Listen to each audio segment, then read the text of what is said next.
Pawan Kalyan fans అందరికీ వీరాభిమానులందరికీ పండగ రోజు దగ్గరికి వస్తుంది. ఇంకొక 4 రోజుల్లో పవర్ స్టార్ పవన్ కళ్యాణ్ గారి పుట్టినరోజు. ఈ సందర్భంగా మన ఏపీ డిప్యూటీ సీఎం గురించి గతంలో నేను కొన్ని ఎపిసోడ్స్ చెప్పాను శివ మల్లాల స్నిప్పెట్స్ ద్వారా.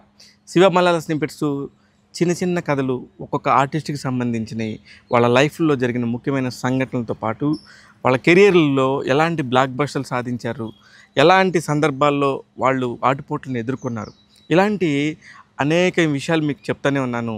ఇప్పుడు ఒక ఖుషి లాంటి బ్లాక్ బస్టర్ తర్వాత మళ్ళీ పవన్ కళ్యాణ్ ఆ రేంజ్ హిట్ అందుకోవడానికి ఎంత టైం పట్టింది? ఆ రేంజ్ హిట్ అందుకోవడానికి మాత్రం ఖచ్చితంగా ఒక పుష్కర కాలం పట్టిందనే చెప్పాలి. అంటే దాదాపు 12 ఏళ్ళు అనుకుంటే, మనం ఖుషి తర్వాత ఒక 11 ఏళ్ళు తర్వాత గబ్బర్ సింగ్ లాంటి ఒక బ్లాక్ బస్టర్ వచ్చిన దాకా కూడా పవన్ కళ్యాణ్ కెరియర్లో సినిమాలు చేస్తూనే ఉన్నాడు, కానీ ఆ రేంజ్ బ్లాక్ బస్టర్ అయితే మాత్రం తగలేదనే చెప్పాలి.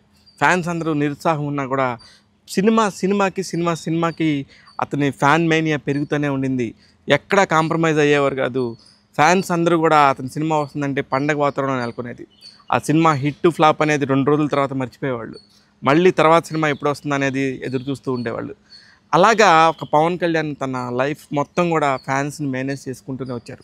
అలా అని ఫ్యాన్స్ని విపరీతంగా కలుస్తారు, ఫ్యాన్స్ని విపరీతంగా బుజ్జగిస్తారు, ఫ్యాన్స్కి విపరీతంగా మీట్లు జరిపి ఫ్యాన్స్తోనే 24 గంటలు ఉంటారంటే అది లేదు. అయినా కూడా అతనికి ఉన్న ఒక నిజాయితీ, ఒక హానెస్టీ అనుకోవచ్చు, ఏమైనా అనుకోవచ్చు.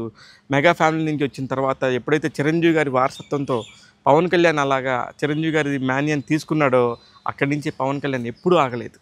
అలా ఆగకుండా మొత్తానికి సల్మాన్ ఖాన్ హీరోగా నటించిన ఒక సినిమా దబాంగ్లోని ఆ కథ మెయిన్ సోల్ని పట్టుకొని ఇక్కడంతా మార్చుకుంటూ గబ్బర్ సింగ్ అనే ఒక సినిమాని తెరకెక్కించడం జరిగింది. ఆ సినిమాకి దర్శకుడు హరీష్ శంకర్.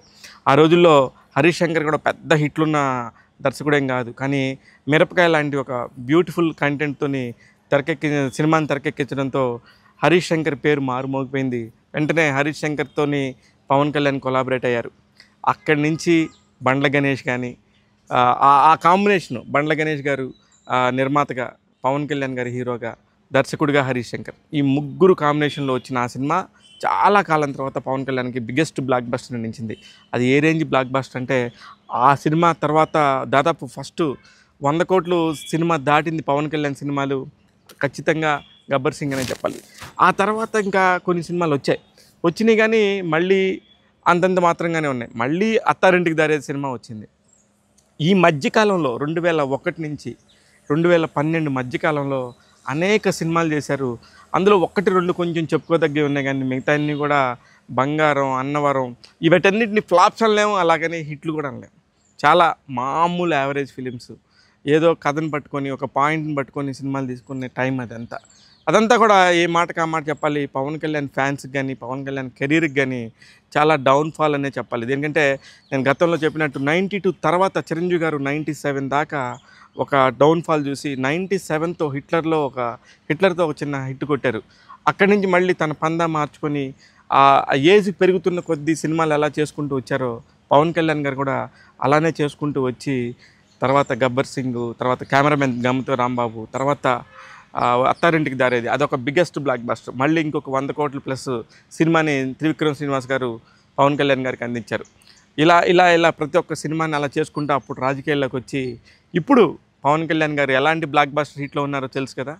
ఇంతకంటే బ్లాక్ బస్టర్ హిట్టే ఉంది. ఈ సంవత్సరం 2024 పవన్ కళ్యాణ్ గారికి చాలా స్పెషల్. ఆయన ఫ్యాన్స్కి కానీ, ఆయన చేద్దాం అనుకున్న మంచి పనులతోని ఆయనకి బాగా దగ్గరైన అనేక మంది ఒక్కసారిగా సంబరాలు చేసుకునే టైం మన AP deputy CM Pawan Kalyan గారి పుట్టినరోజు కోసం అందరూ ఎదురు చూస్తూ ఉన్నారు.